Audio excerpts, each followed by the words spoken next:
The Lord will never leave you, and He'll never forsake you. Even in the midst of your financial struggles, He will lift you up through it all.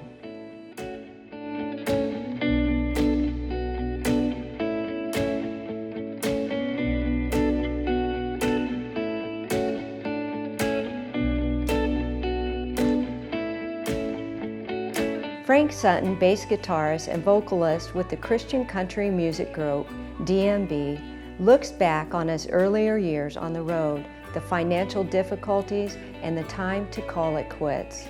He too faced many financial challenges during those years, but God was faithful. 25 years later, the band reunited and with a new name, Jackson Heights. And they haven't slowed down yet. This is his story of unshakable faith. This is today's Nashville. Frank, I am so excited to sit down with you today. Me too. And that you are going to share your amazing journey. And it started when? Growing up. Like a lot of artists, come up through the church. Mom, dad sang, sister sang. Were you born here or where were you born? Oh, North Carolina. No, Goldsboro, North Carolina, born and raised. Home church, you know, the family all sang. Made me go to piano lessons. That didn't work out so well. After 4 years, I quit. Dad said, "You're going to play something." So took me to the music store. And Ricky Frederick said, "Well, try lead guitar." That didn't work. Try acoustic guitar. That didn't work. Bass guitar.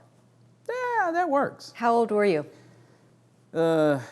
Probably early teens, from what I remember.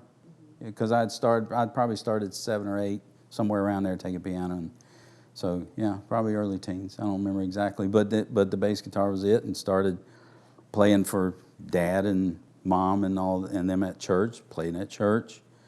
And then sang with them until, 12 or 13 hit, and then this went away.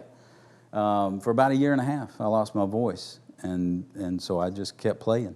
After it came back, then started singing with them again. Now, were they singing in church or going to different churches, or was it just a family? At church, it was family mostly. It was the 4 of us. My sister played piano, I played bass. My dad played acoustic guitar. So that was kind of the music, and then all 4 of us sang. Okay. In different parts. And then fast forward to my senior year in high school, we played with my old buddy Galen Pope and the Majestics.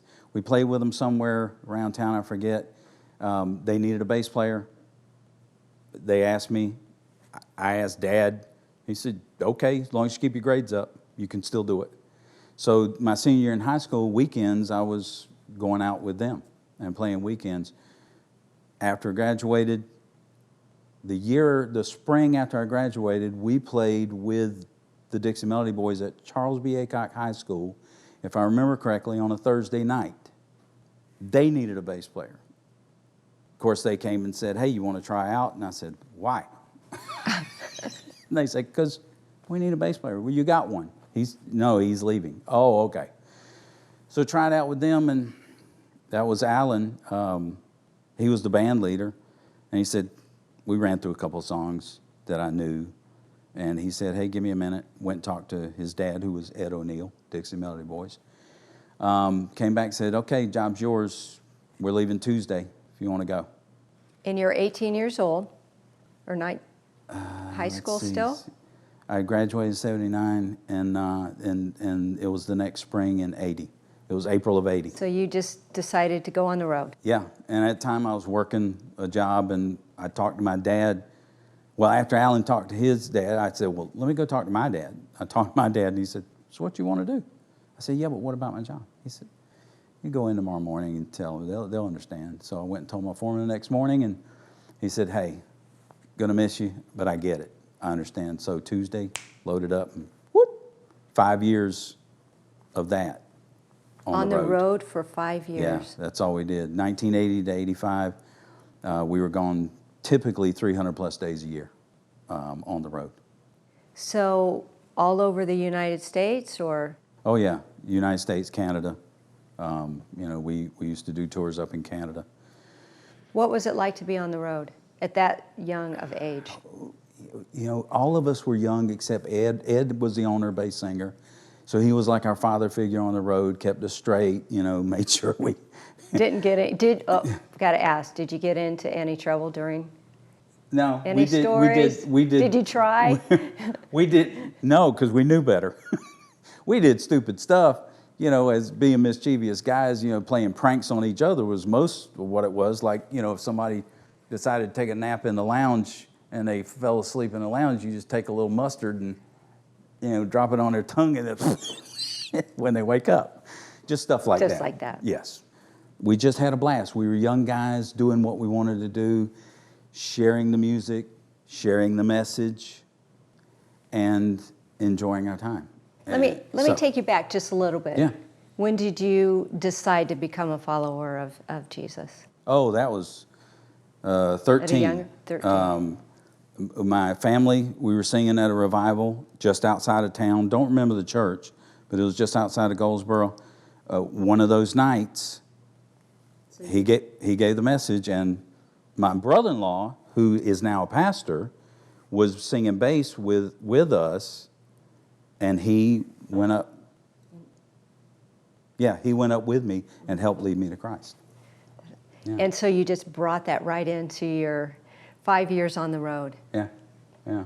Any fun stories you can share about that? Any memorable stories or? Tons of memorable stories. Do you see a lot of people become saved during that time? Yes, and blessed. I mean, at that time, our whole thing was we want to give entertainment, Christian entertainment, good singing, good music. We want you to go away feeling better than you came. And yeah, if you don't know Christ, here he is. So Here's what happened after that? I had gotten married in there, 83, had the first child in 84. While you were on the road and you... Yeah. Okay. Met her. She came to hear us and got married. And the first child, 84, but he came early. He was a 2.5-month preemie. Developed hydrocephalus, which is the old waterhead baby. Mm-hmm. They put a shunt in. It malfunctioned.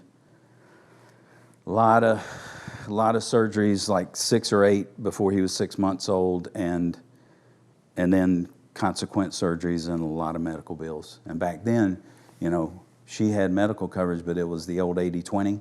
Well, when you have $1 million plus baby, you do the math. It adds up. So I had to get off the road end of 85 and help take care of him and her. And how did that affect your faith? it was tough. One of the hardest decisions I ever made, but I knew at the time I really didn't have a choice. It had to be done. Hated to leave the band and the guys, but had to take care of him and her. So it was not easy. But you know, through it all, God was there.